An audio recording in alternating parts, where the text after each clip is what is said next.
good morning, YouTube. It's your boy Humble Warrior. Back with another video. Yesterday, the Miami Dolphins defeated the Cleveland Browns 39-17. They improved to 7-3 on the year.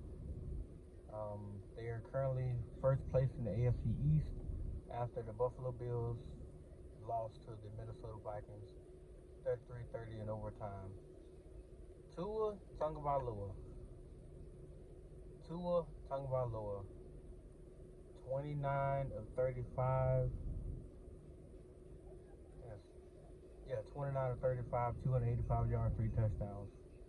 He's the first player in Dolphin history to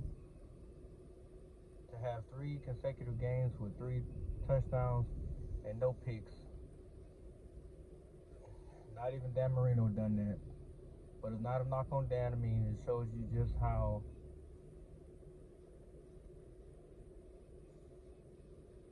effective and efficient he's starting to play. Yesterday's game was a game of dominance on all sides of the ball. Defense finally picked it up. Offense stayed the way it was. They had a massive surge in the second and third quarter and put the game out of reach. I am happy that the offense did what it had to do. The defense actually stepped up and they performed where I know they can perform at, and they had a convincing victory to help the Dolphins improve. Now we're going to our bye week. Right after that, we have the Houston Texans, followed by the 49ers, the Bills, Packers, Patriots, and Jets. So we got I think 6-7 games left. If the Dolphins win at least 4 out of the next 7 games, they'll be 11-3, or worst case scenario 11-4. Still with a decent seeding in the AFC playoff push. Now, it really is time for people to start putting respect on Tua's name. The kid is lights out. Last 3 games since he came back from that concussion, from the after the Pittsburgh game, when people kind of was debating why he even came back, from that game forward, he has not missed on completing less than 70% of his passes. He has thrown 3+ touchdowns in the last 3 games.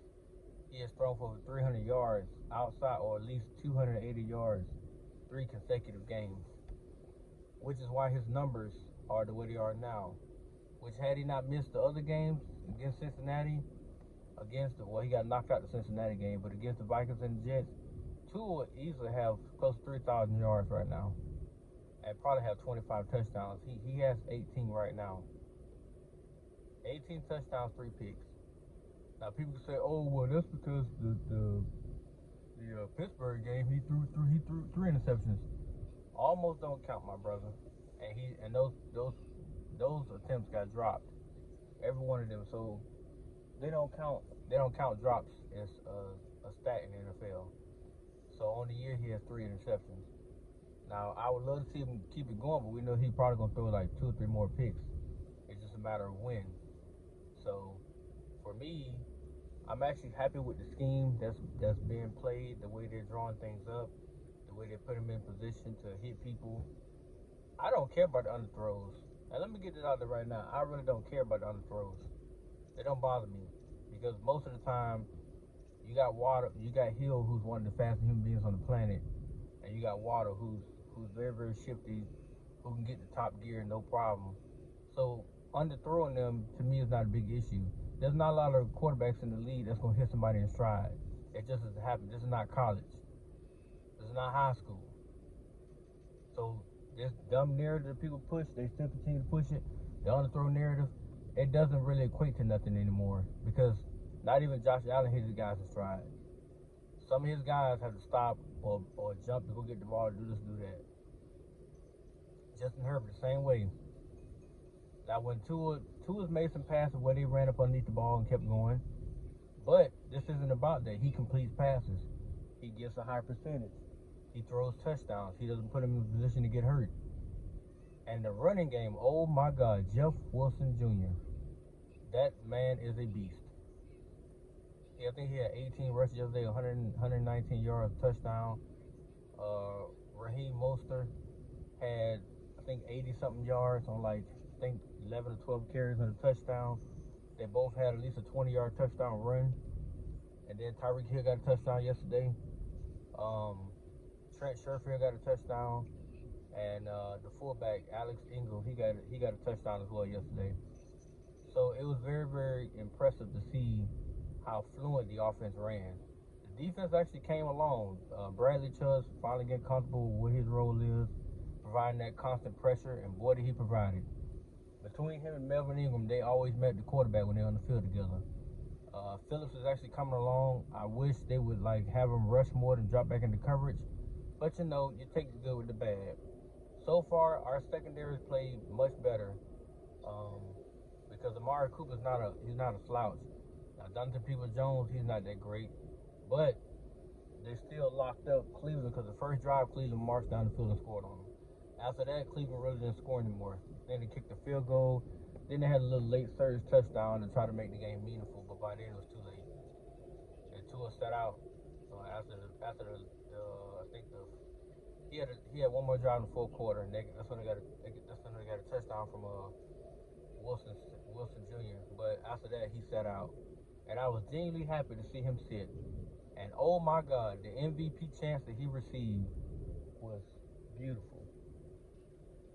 I'm actually happy that the media isn't giving him much praise, because it seems like the narrative is that he's just doing this because of the system. He's doing this because of what's around him. But if you look at Tua's 2-year career, he hasn't been bad.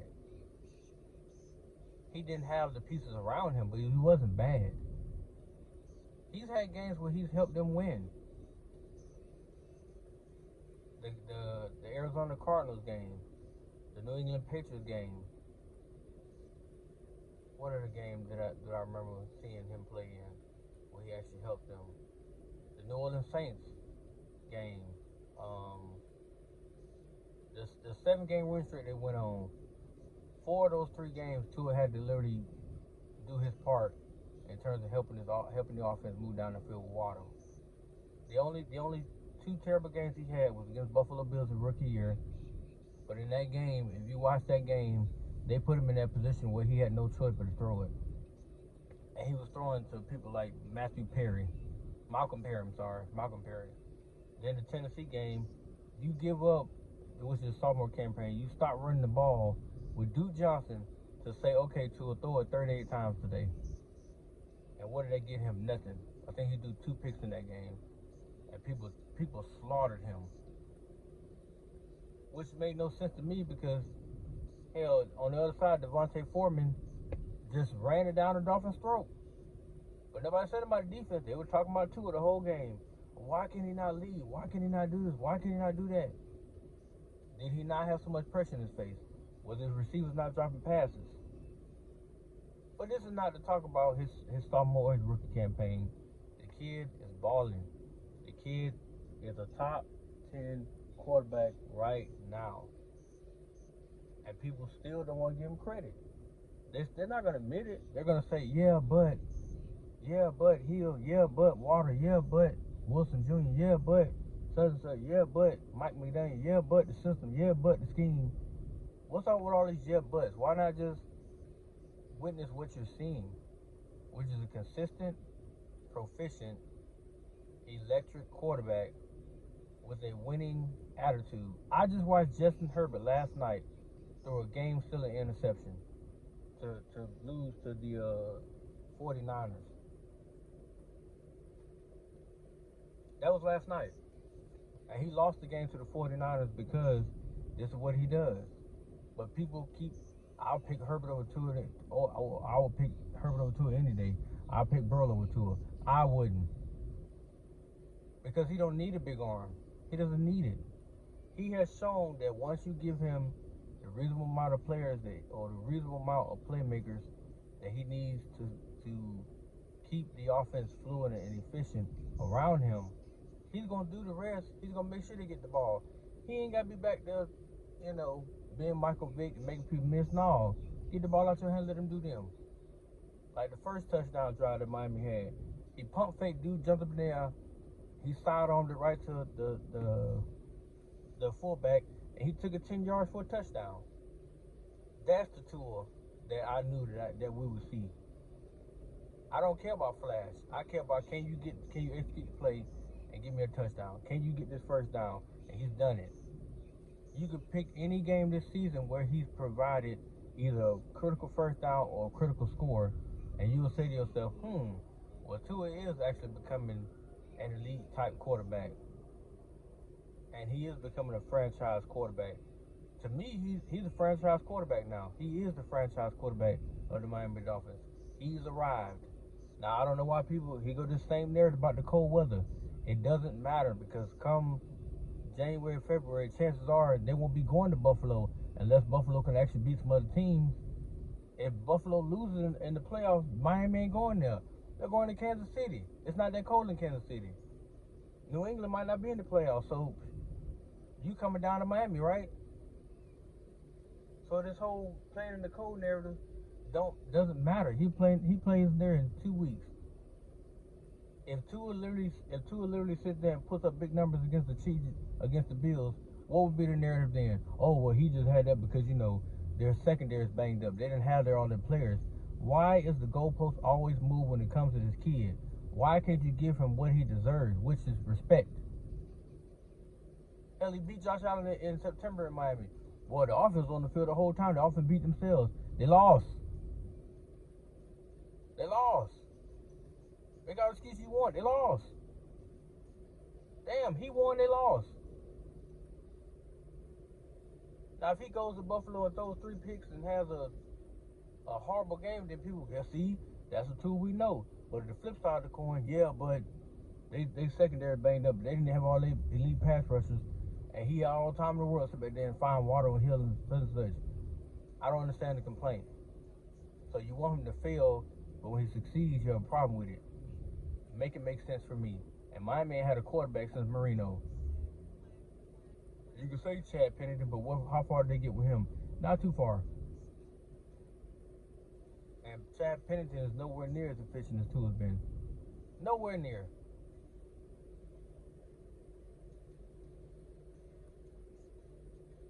But to me, he's an MVP conversation. Him, Mahomes, and I really can't think of nobody else right now.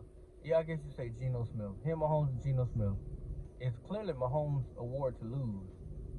But if I had to give it to anybody, if anybody actually deserves it, Tua deserves the award. Based on what he's been dealing with, what he had to overcome, the concussion stuff. He was the poster child for the concussion thing this year.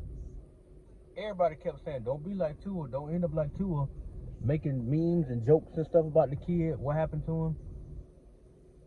And look at him now, putting up masterful numbers. And people still don't want to get their boys credit. But I'll say it, the kid's balling, damn it. Anyway, that's my time, guys. I'm about to relax with my little one over here. But let me know what you guys think. Is Tua MVP caliber? Is he MVP caliber quarterback? And who would you put above him outside of the ones I named already? Whether I disagree or agree, it doesn't matter, because I would love to hear your thoughts. Please like, comment, subscribe. I'll be coming up with more videos because I plan on doing a few of them anyway. I just got to figure out how to word them the right way. But that's my time, guys. Peace.